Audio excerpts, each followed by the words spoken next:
Assalamualaikum warahmatullahi wabarakatuh. Sahabat penyuluh dimanapun berada, mudah-mudahan semua kita dalam keadaan sehat dan walafiat.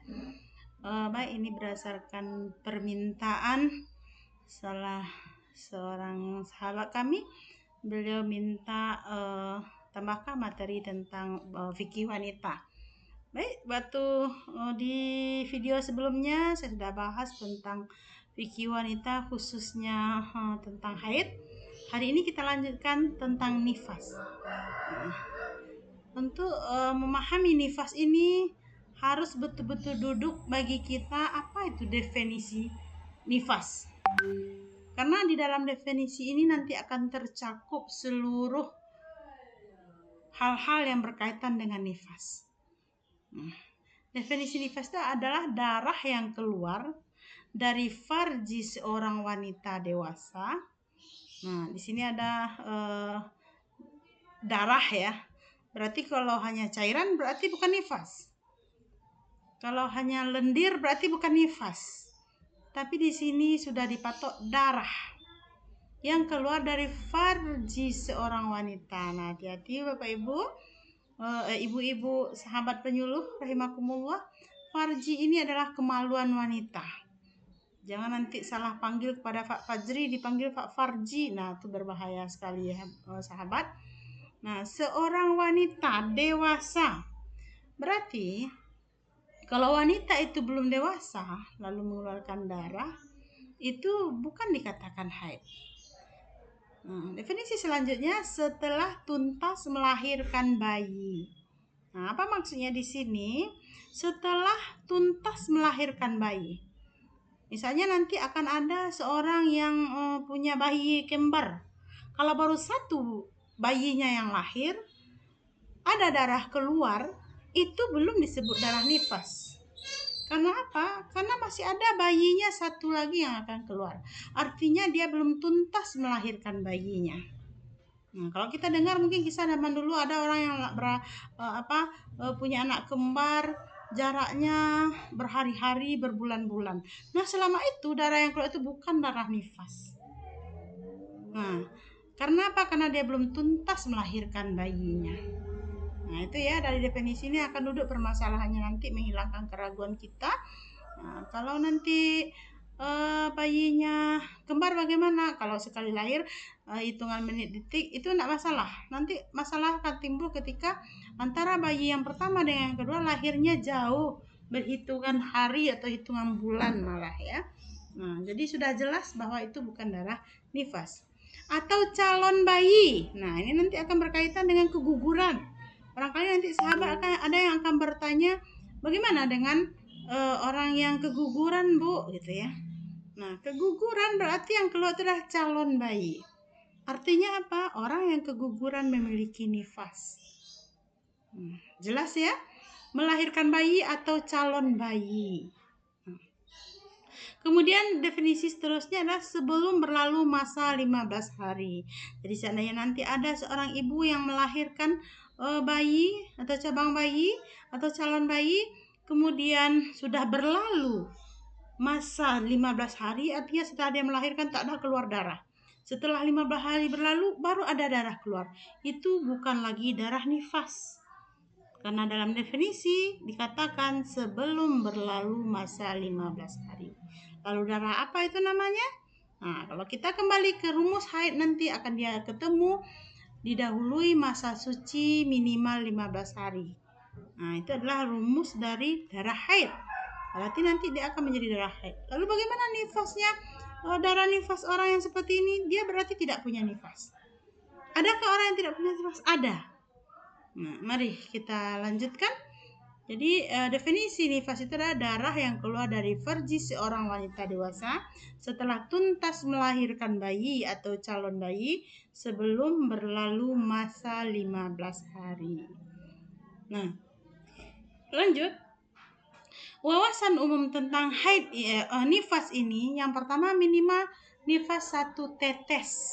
Nah, ini ya, minimal nifas itu 1 tetes baru dikatakan nifas.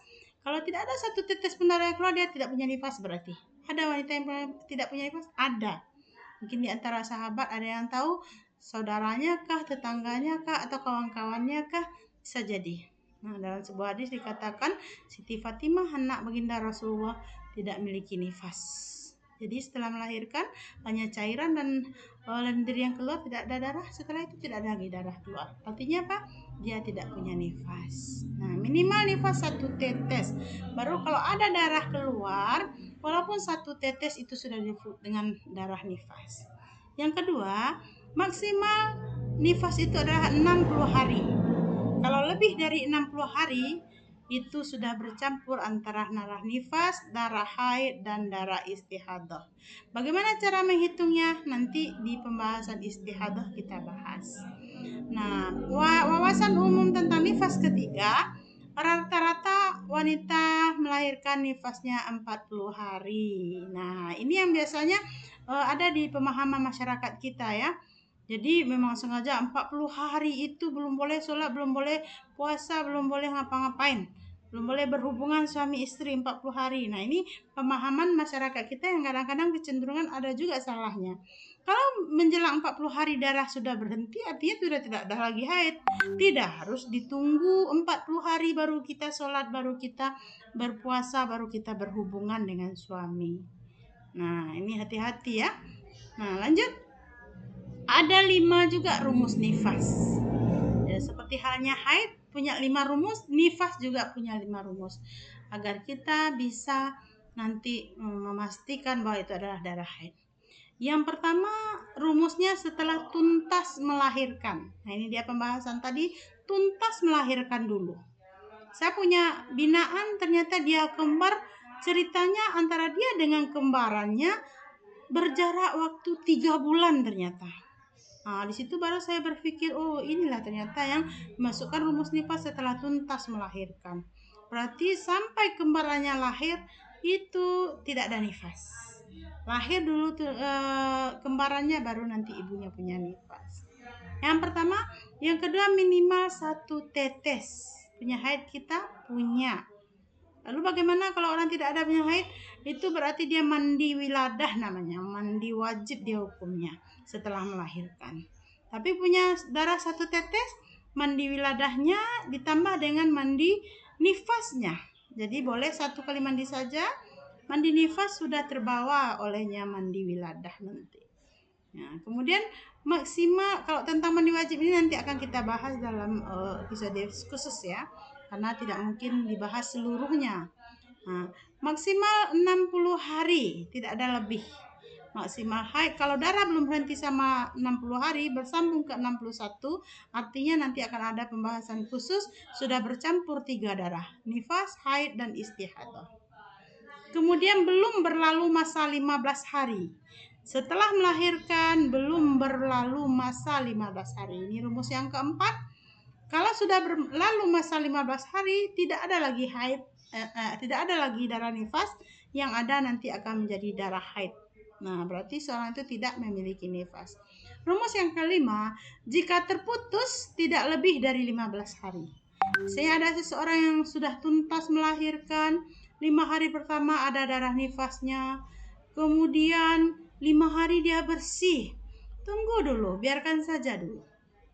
Ternyata hari ke-6 datang lagi, berarti itu masih darah nifas. Kemudian datang 3 hari, darah nifas. Kemudian terputus 10 hari, masih darah nifas. Lalu kemudian terputus 15 hari. Hari yang ke-16 baru datang darah, itu bukan lagi darah nifas, tapi itu adalah darah haid. Kenapa? Karena sudah didahului oleh masa suci minimal 15 hari, masuk ke dalam rumus haid. Nah, bukan lagi darah nifas. Dengan rumus ini kita akan gampang menilai diri kita sendiri, anak kita, keluarga kita, tetangga kita, apakah dia masih nifas atau tidak, atau malah sudah bercampur dengan haid dan istihadah. Istihadah nanti pada episode selanjutnya kita akan bahas tuntas masalah istihadah. Nah, ini dia. Jadi untuk video kali ini cukup sampai di nifas saja dulu. Mudah-mudahan ada manfaatnya. Al-haqqu min rabbik fala takunanna minal mumtarin. Assalamualaikum warahmatullahi wabarakatuh.